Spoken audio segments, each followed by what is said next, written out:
చూసుకుంటే గనక నిన్న గనక చూసుకుంటే సుప్రీంకోర్టు సంచలన తీర్పు ఇచ్చిందని చెప్పేసి మనందరికి నిజంగా కూడా తెలుసు. సో విద్యార్థులు పడుతున్న కష్టానికి, విద్యార్థులు చేసిన ఉద్యమానికి నిజంగా కూడా లాభం చేకూరని చెప్పేసి మనం మాట్లాడుకోవచ్చు. అనుకుంటే కానిది ఏమున్నది ఈ లోకంలో అని చెప్పేసి కనుక మనం ఒక సాంగ్లో కనుక చూసుకుంటే, మనిషి అనుకుంటే కానిది ఏమున్నది అంటే నా ఉద్దేశం ఏంటంటే మనిషి తలుచుకుంటే ఏమైనా చేయగలుగుతారు, ఎంత పెద్ద దానైనా కూడా సాధించగలుగుతారు అని చెప్పేసి మనకి నిన్న HCU ఘటన చూస్తే మాత్రం చాలా కూడా క్లారిటీగా అర్థమవుతుంది. ఎట్లా మరి ఈ విజయం వెనుక విద్యార్థులు ఉన్నారా లేకపోతే ఇంకా వేరే ఏమైనా శక్తులు ఉన్నాయా అనే అంశాలు మనం మాట్లాడుకుంటే 100% ఇది విద్యార్థుల విజయం అని చెప్పేసి మనం మాట్లాడుకుందాం. ఎట్టి పరిస్థితుల్లో కూడా మా ల్యాండ్ మాకు కావాలి, సో ఇది ప్రభుత్వం చేతికి పోదు, అది రియల్ ఎస్టేట్ చేసేసి విచ్చలవిడిగా అమ్మేస్తారు. సో దీంట్లో నెమలు ఉన్నాయి, జింకలు ఉన్నాయి, దుప్పులు ఉన్నాయి, అడవి రాసులు ఉన్నాయి, నక్షత్రాలు ఉన్నాయి, లేకులు ఉన్నాయి, కొండలు ఉన్నాయి, గుట్టలు ఉన్నాయి అని చెప్పేసి విద్యార్థులు ముక్తాఖండంతో మొత్తుకొని చెప్పేసి ముక్తాఖండంతో మాట్లాడుతూ సో వాటికి సంబంధించిన వీడియోలు కూడా బయటకు రిలీజ్ చేయడం జరిగింది. సో దీనికి కొద్దిగా సోషల్ మీడియా సపోర్టు, కొంతమంది ఇన్ఫ్లుయెన్సర్ సపోర్టు చాలా కూడా దీనికి ప్లస్ అని చెప్పేసి మనం మాట్లాడుకోవచ్చు. ఈ ఒక్క 2-3 రోజుల నుంచి కనుక చూసుకుంటే ఏ ఒక్క సోషల్ మీడియాను చూసుకున్నా, ఏ ఒక్క సోషల్ మీడియా ఇన్ఫ్లుయెన్సర్ చూసుకున్నా, ఏ ఒక్క వీడియో చూసుకున్నా ప్రతిదీ కూడా SCU సపోర్ట్ కు 400 ఎకరాలు నరికేస్తున్నారు, 400 ఎకరాల చెట్లు నరికేస్తున్నారు. సో విచ్ఛిన్నం చేస్తున్నారు, అడిగిన మొత్తం నాశనం చేస్తున్నారు అని చెప్పేసి న్యూస్ మాత్రం బాగా కూడా వైరల్ అవ్వడం జరిగింది. సో మరి ఇది ఇలా ఉంటే దీని గురించి కొంతమంది సుప్రీంకోర్టుకు కూడా వెళ్ళడం, హైకోర్టుకి వెళ్ళడం జరిగింది, హైకోర్టు నుంచి సుప్రీంకోర్టుకు వెళ్ళడం జరిగింది, సుప్రీంకోర్టు కూడా స్టే విధించడం జరిగింది. మీరు ఎట్టి పరిస్థితిలో కూడా 6 నెలల వరకు దాని జోలికి వెళ్ళకూడదు. సో మీరు ఎటువంటి ఒక చెట్టును నరకకూడదు. మీరు కేవలం 2-3 రోజుల్లోనే 100 ఎకరాల్లో చెట్లను విధ్వంసం చేసిరు, కొన్ని 100,000 చెట్లు మీరు నరికేసిరు. సో ఏంటి పరిస్థితి? ఒక చెట్టును పెంచడానికి ఒక చెట్టును నరికేయడం అంటే 1 నిమిషంలో పని, అదే ఒక చెట్టును పెంచడానికి ఎన్ని సంవత్సరాలు పడుతుంది అని చెప్పేసి ఆలోచించుకోవాలి. మీరు అసలు ఎవరినడి మీరు చెట్లు నరుకుతున్నారు? ఎవరు పర్మిషన్ తీసుకున్నారు? ఫారెస్ట్ అధికారుల పర్మిషన్ తీసుకున్నారా? ఎవరు పర్మిషన్ తీసుకున్నారు? మీరు అసలు మీరు ఎందుకు నరుకుతున్నారు? ఒక చెట్టును నరికే రైట్ ఎక్కడిది మీకు? అడవిని మొత్తం విచ్ఛిన్నం చేస్తారా? సో హైదరాబాద్ మొత్తం అల్లకొలం అయిపోతుంది, మొత్తం పొల్యూషన్ పెరిగిపోతుంది. 400 ఎకరాలు ఉన్న చెట్లను మీరు విధ్వంసం చేసేసి మీ మీద అభివృద్ధి చేస్తాం, మీ మీద అది చేస్తాం, మీ మీద ఇది చేస్తాం అంటే ఎవరికి లాభం అని చెప్పేసి చాలా మంది విద్యార్థులు ముక్తాఖండంతో మొత్తం ధర్నాలు, రాస్తారోకలు చేసేసి అరెస్టులు అయి జైళ్ళకు కూడా పోవడం జరిగింది.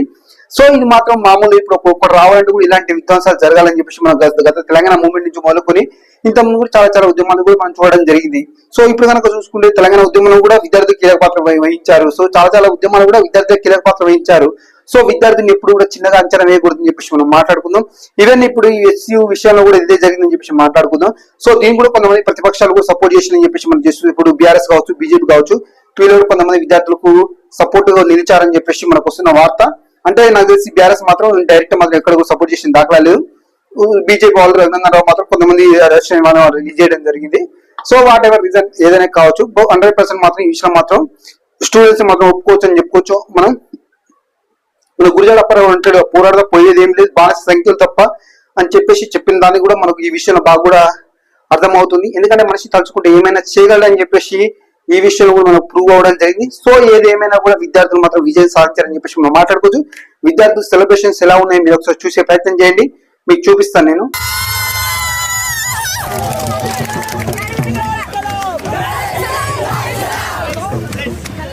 సో ఇది ఒకటే కాదు, ఇంకా కూడా చాలా విషయాలను మనం కనుక చూసుకుంటే వాట్ ఎవర్ ఏదైనా కావచ్చు, దీని గురించి మనకు ఒక కమిటీ వేసి CS కూడా కొద్దిగా వార్నింగ్ ఇచ్చినట్టు కూడా మనకు అర్థమవుతుంది. సుప్రీంకోర్టు సీరియస్ కూడా మాట్లాడినట్టు మనకు అర్థమవుతుంది. సో ఏదేమైనా కూడా కావచ్చు, ప్రభుత్వం అనేది ప్రజల పక్షాన్ని నిలబడాలి, విద్యార్థుల పక్షాన్ని నిలబడాలి.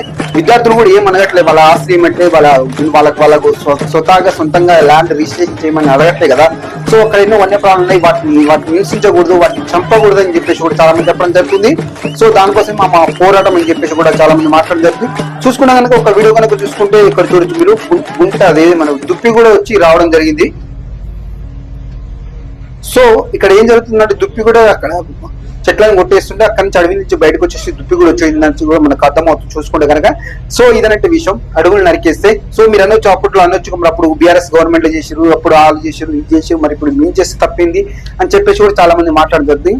సో వాళ్ళు చేసిరని వీళ్ళు చేసి BRS చేసిందని కాంగ్రెస్ చేసిందని BJP అందరూ చేసుకునే పోతే హైదరాబాద్ మొత్తం కొల్లలం అయిపోద్దని చెప్పేసి మనం మాట్లాడుకోవచ్చు.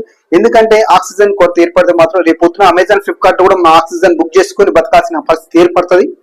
ఎక్కడ మాట్లాడుకుంటే ఇంత దౌర్భాగ్యమైన పరిస్థితి ఎందుకు ఏర్పడుతుందంటే కేవలం చెట్టు నరకడం వల్లే అని చెప్పేసి మనం మాట్లాడుకోవచ్చు. వాట్ ఎవర్ ఏది చిన్న చెట్ట పెద్ద చెట్ట ఏ చెట్టు కూడా మనకు చాలా ఆక్సిజన్ ఇస్తుంది కాబట్టి, ఎందుకంటే ఎస్పెషల్ సిటీ సెంటర్ లో ఉంది కాబట్టి సో చాలా మంది రియల్ ఎస్టేట్ కన్ను కూడా దాని మీద పడడం సహజం. ఎందుకంటే కోట్లు విలువ చేసే భూమి అది, 1 ఎకరం 100 కోట్లు 200 కోట్లు విలువ చేసే భూమి అది. సో దానిపై కూడా కొంతమంది రియల్ ఎస్టేట్ కన్ను పడడం సర్వసాధారణం, లిటరల్ గా మనం మాట్లాడుకుంటే. సో అదే విధంగా కూడా కొంతమంది అది ఇప్పటి నుంచి కాదుగా గత కొన్ని సంవత్సరాలు కూడా అది పెండింగ్ లో వస్తుంది. సో అది చాలా మంది యూనివర్సిటీ భూమి అని చెప్పేసి అలానే ఆపకుండా వచ్చు. బట్ ఇప్పుడు రేవంత్ రెడ్డి మాత్రం అది యూనివర్సిటీ ల్యాండ్ కానీ ఇది యూనివర్సిటీ ల్యాండ్ కాదు, ఇది ప్రభుత్వం సంబంధించిన ల్యాండ్. సో మేము దీన్ని మొత్తం చదును చేసి దీన్ని మొత్తం క్లీన్ చేసి మేము ప్లాట్ల కింద చేసేస్తాం, లేకపోతే దీనికి ఐటీ కంపెనీ కింద చేసేసి మేము చాలా మంది లక్షల మందికి ఉపాధి కల్పిస్తాం అని చెప్పేసి కూడా రేవంత్ రెడ్డి చెప్పడం జరిగింది. సో దీని గురించి కొంతమంది స్టూడెంట్స్ కావచ్చు, కొంతమంది విశ్లేషకులు కావచ్చు, వాళ్ళు చెప్తున్న విషయం ఏంటంటే ప్రభుత్వం అనేది ప్రజల పక్షాన్ని నిలబడాలి. సో వీళ్ళు విద్యార్థులు వద్దంటారు కదా, సో దాని గురించి కూడా ఆలోచించాలి. లేదు మేము చేస్తామంటే మాత్రం పరిస్థితి వేరేలా ఉంటుందని చెప్పేసి చాలా మంది కూడా విశ్లేషకులు మాట్లాడడం జరుగుతుంది. లిటరల్ కనుక చూసుకుంటే వాట్ ఎవర్ ఏదైనా కావచ్చు. సో మరి ఇప్పుడు వీళ్ళు చేసింది కరెక్టా కాదా, మరి దీంట్లో విద్యార్థులు గెలిచారా లేకపోతే ప్రభుత్వం గెలిచిందా అనే అంశాలు మనం మాట్లాడుకుంటే, ప్రభుత్వం గెలిచిందా విద్యార్థులు గెలిచారా అనే విషయం పక్కన పెడితే మనకు సో అడవుల్ని సంరక్షించుకోవాలి, అడవులను రక్షించుకోవాలి, జీవరాశులను రక్షించుకోవాలి. రేపు పొద్దున మనం పులి, సింహం, జింక, నెమలి అనేవి కూడా మనం చూసుకోకుండా ముందు రోజులు అడవులను నరుక్కుండా పోతే, ఇప్పటికే చాలా నరుక్కుండా పోతే మనం చూద్దానికి కూడా ఎక్కడో యూట్యూబ్ లో చూసుకోవాల్సిన పరిస్థితి ఏర్పడుతుంది. రేపు పలానా ఇక్కడ పులులు ఉండేవంట, సింహాలు ఉండేవంట, నెమలు ఉండేవంట అని చెప్పేసి మనం చూసుకోవాల్సిన పరిస్థితి ఏర్పడుతుంది. సో ఇక్కడ ఇదొక్క విషయం కూడా కాదు, చాలా కూడా విధ్వంసం చేయడం జరిగింది. ఇప్పటికే చాలా కూడా అడవులు విధ్వంసం చేయడం జరిగింది. రోడ్లు వాటికని వీటికని మన్ను మశానం చాలా వరకు అడవిని నరికిరు. సో ఇక చాలు, ఇక్కడతోనే స్టాప్ చేయాలా. ఈ అడవిని కొట్టేయడం వల్ల వర్షాలు రాక ఓజోన్ పొరకు దెబ్బ తిని వాతావరణం కాలుష్యం అయిపోయి పెద్ద కూడా ఇబ్బందులు కొన్ని పరిస్థితి ఏర్పడుతుంది.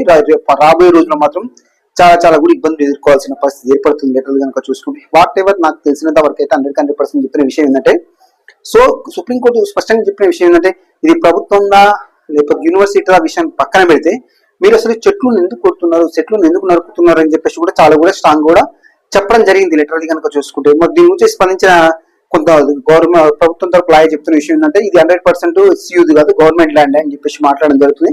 సో ఏదేమైనా కూడా మరి 6 నెలల వరకు ఆగాలి. 6 నెలల తర్వాత మరి పరిస్థితి ఏ విధంగా మారుతుంది, మరి హెచ్యూది అని చెప్పేసి వాళ్ళు అంటారు, సుప్రీంకోర్టు ఎస్యూది అని చెప్పేసి విద్యార్థులు అంటారు, లేదు గవర్నమెంట్ అని చెప్పేసి ప్రభుత్వం వాళ్ళు అంటారు. అసలు ఏం జరుగుతుంది అనేది మనం చూడాలంటే 100% 6 months వెయిట్ చేయాల్సిందే. సో దీని గురించి మాత్రం సుప్రీంకోర్టు నిజంగానే చాలా సీరియస్ గా ఉందని చెప్పేసి మనకు అర్థం అవుతుంది. సో చూద్దాం, మనం ఇప్పుడు ఒక కమిటీ ఏర్పాటు చేస్తుంది. ఆ కమిటీ 6 నెలల్లో రిపోర్ట్ ఇచ్చినాక తర్వాత ఏం చేయాలనేది సుప్రీంకోర్టే నిర్ణయిస్తుంది. కానీ దీనికి మాత్రం రేవంత్ సర్కార్కి ఎటువంటి సంబంధం లేదని చెప్పేసి సో దానికి సంబంధించిన వాళ్ళు కావచ్చు, కొంతమంది విశ్లేషకులు కూడా మాట్లాడడం జరుగుతుంది. సో మరి మనం మరింత ఇన్ఫర్మేషన్ కావాలంటే సుప్రీంకోర్టు ఇచ్చిన 6 నెలల గడువు వరకు వేచి చూడాల్సింది, 6 నెలల గడువు వరకు ఎదురు చూడాల్సింది ఇది విషయం. సో ఈ విషయంలో మాత్రం విద్యార్థులు నిజంగా కూడా హ్యాట్స్ ఆఫ్.